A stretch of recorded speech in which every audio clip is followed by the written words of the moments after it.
Hey everybody, I'm Iero, and these are my early years.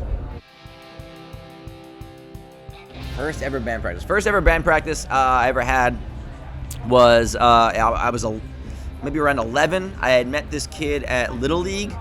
His name was Matt, and he played guitar, and I played guitar, but he found out that I had a drum set, so he was like, all right, you have to play drums.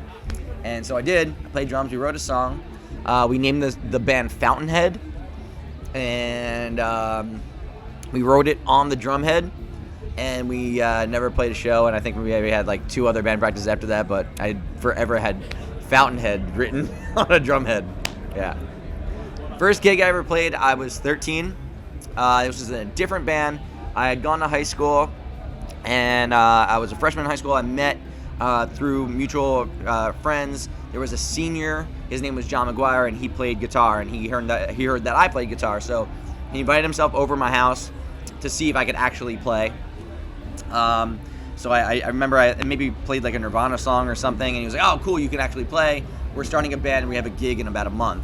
And it was at the junior ring dance. So he was a senior. 2 of the guys that he put in the band were juniors so that we could play the gig. And then I was a freshman, and so I wasn't old enough to stay. So I played the show, and then I was kicked out immediately after. First musical instrument I learned to play, I think, was drums. My dad's a drummer. My grandfather was a drummer. And, I remember I'm probably around the age of like 3 or between 3 and 5, I learned to play a paradiddle.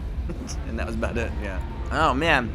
Teenage musical heroes, I guess, like my dad and my grandfather, they were these jazz and blues musicians that I would see on the weekends, and they had these giant date books with like these big rubber bands wrapped around them, and with like weird pieces of paper stuck in it, and it was like the secret club. Like they would talk about places that they'd played or different musicians that they'd played with. My dad, when he was I guess late teens, early 20s, he toured with the Marvelettes, and then when he went to college in Montana, he played with like a bunch of country artists and stuff out there. I think he even met Johnny Cash one time, and these were stories that you would hear about, the time that somebody met Frank Sinatra and Irv Cotter and all these guys, and it was like a secret society, and I just wanted to be a part of it so bad. And I would get to see my grandfather sometimes on the weekends too. He played this speakeasy called the Marrow Inn, and he would play old jazz stuff and standards. And if I got to stay up late enough, I could go to the diner with the band afterwards, and that was pretty awesome.